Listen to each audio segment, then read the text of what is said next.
So moving forward, next, you will hear from Dr. Tony Lee, who teaches online organizational learning and technology courses at Texas A&M University Commerce.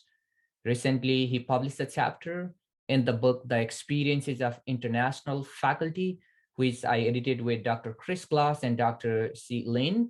So Dr. Lee, over to you for your brief presentation. Thank you, Dr. Bisa, and also thank you, Morgan State University, for hosting this series. So I would like to share from my perspective as an international faculty. I would say that one of the things that I was not taught whenever I was in a doctoral program is to teach online. We were taught in a traditional way, but we do have hybrid learning courses that we can learn as we go.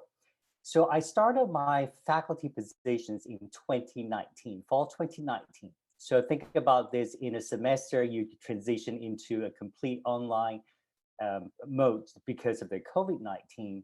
So there are a few things that I found very helpful from my practical experience being as a faculty member. Dr. Bisa, can you move to the next slide? Thank you. So I would like to cover just a few pointers here. Along what my colleagues have shared earlier, I think one of the biggest challenge would be trying to understand the student demographic and background. So from a regional institution's perspective, Texas A&M University Commerce is primarily serving underrepresented first-generation college students. So as a faculty member, I have to meet them halfway. I can't just expect them to deliver what I anticipate to teach, but I have to know exactly where they're coming from, their education background, the financial background, and see where I can redesign or manipulate my instructions to meet their needs. The second point is to recognize the students' needs and challenges.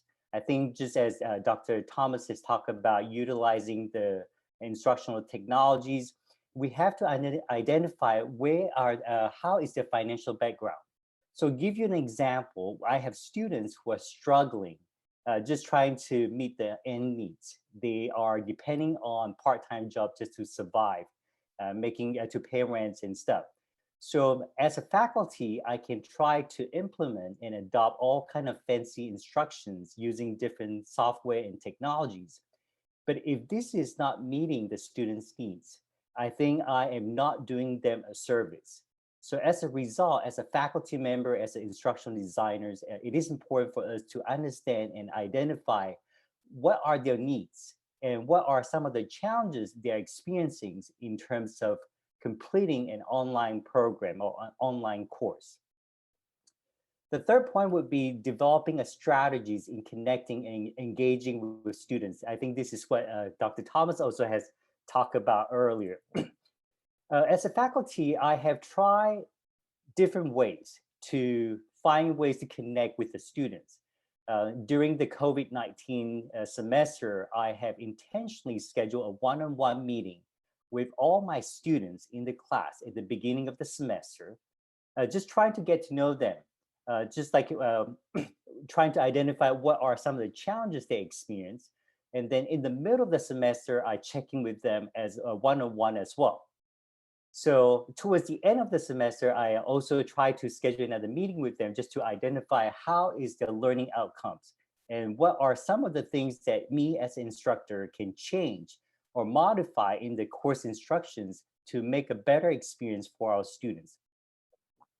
Surprisingly, most of my students were impressed that they told me that most online instructions that they had before, they have never had an instructor reach out to them and meet with them on a personal basis.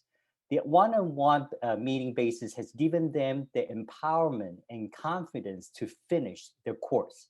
So for the courses that I taught during those semesters, I literally had 100% retention rates.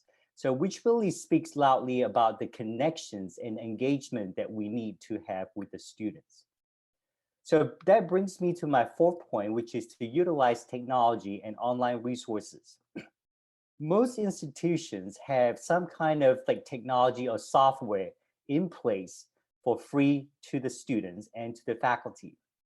Just like I think Dr. Chen has mentioned something earlier, like WebEx, Google Meets, those are all technologies that students can download for free. So as faculty member, we need to be creative and identify some of these free softwares and resources that we can utilize so that our students have a better opportunity to learn. Just like what the dean has mentioned, online instructions, one of the challenges would be the equity access. So as instructors, we need to be mindful, how can we utilize these resources to help provide more opportunities for our students who are coming from these low socioeconomic background. And last but not least, be flexible and have a sense of humor. What I mean by this, be flexible and have a sense of humor, is we as instructor, we are a facilitator, we are a coordinator to guide our students in that learning process. I always make mistakes in my own teaching as well. So it's okay for me just to laugh and recognize that I am just like them. So I can learn from them, as I always remind my students at the beginning of the semester. I am here to guide you on these instructions, but I'm also learning alongside you. If they struggle, I try to be a little bit more graceful and be flexible in terms of meeting their needs. So sometimes I have a lot of non-traditional adult students where they are struggling with families issues, with work issues. I would try to be understanding and extend my deadlines for all these students. So these are the 5 points I think if I found very helpful in terms of being online and teaching remotely. So I hope that it can be useful to some of you, and I definitely look forward to learning from all of you as well. Thank you. Thank you so much, Dr. Lee. This is great. I know many of you have a burning questions. Please continue using the chat room. You heard the full speaker here about the US practices, and now we go outside the US to know what's going on there and also get their feedback and perspective from our colleagues.